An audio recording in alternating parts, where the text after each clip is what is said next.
नमस्कार. आता आपण ब्लाऊजच्या मागच्या गळ्याला डिझाईन करणार आहोत. त्यासाठी मी कटिंग केलेला ब्लाऊजचा मागचा भाग घेतलेला आहे.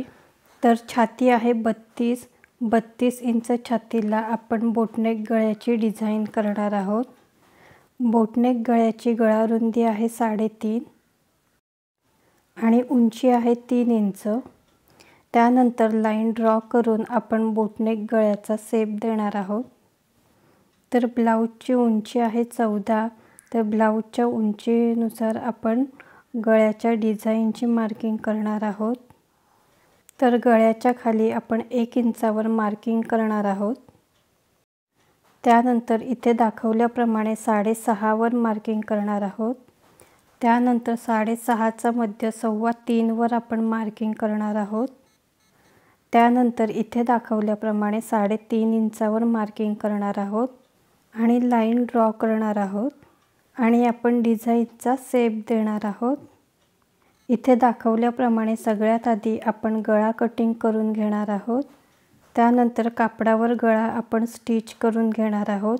कापडाच्या सरळ बाजूने आपण हा अस्तरचं कापड ठेवून गळा स्टिच करणार आहोत. हे पहा, इथे दाखवल्याप्रमाणे गळा शिवायचा आहे. त्यानंतर 1/2 इंच मार्जिन ठेवून गळा कट करायचा आहे.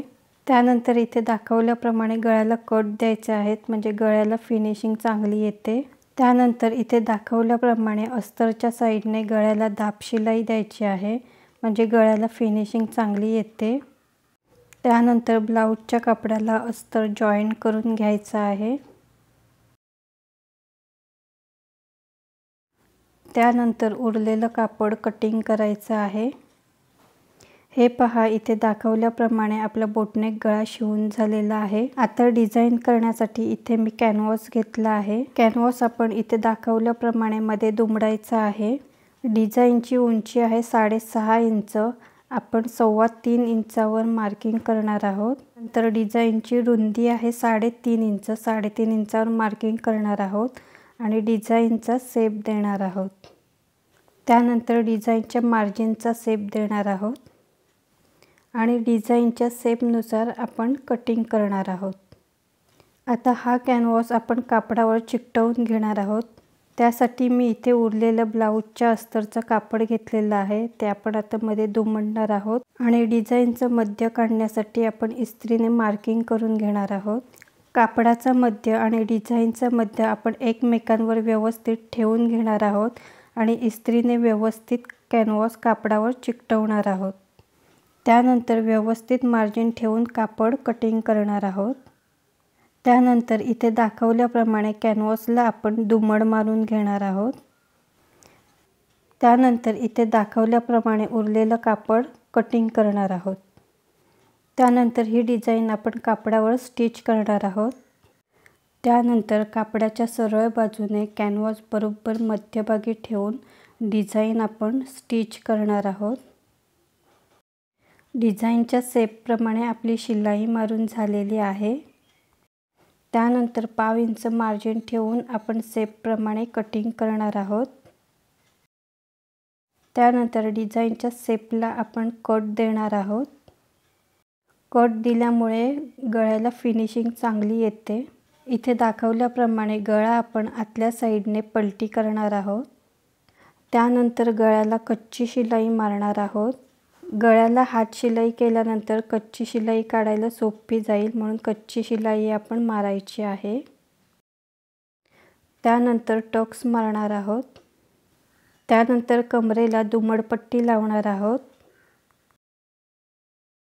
त्यानंतर पट्टीच्या साईडने दाब शिलाई मारणार आहोत, म्हणजे फिनिशिंग चांगली येते. त्यानंतर दुमड मारणार आहोत. त्यानंतर गळ्याला आपण हात शिलाई करणार आहोत. गळ्याला हात शिलाई केल्यामुळे फिनिशिंग चांगली दिसते. इथे दाखवल्याप्रमाणे हात शिलाई करून झालेली आहे.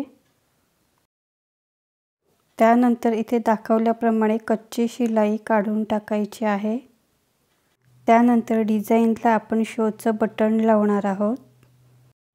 इथे दाखवल्याप्रमाणे बटन लावायचं आहे. शोचं बटन लावल्यामुळे डिझाईन अजूनच खूप छान दिसते. तुम्ही पाहू शकता गळ्याला फिनिशिंग पण बघा किती छान आलेली आहे। अशा सोप्या पद्धतीने आपली बोटनेक गळ्याची डिझाइन शिवून झालेली आहे। तुम्ही पाहू शकता ब्लाऊज घातल्यानंतर सुद्धा ब्लाऊजची डिझाइन कशी दिसते आहे ती।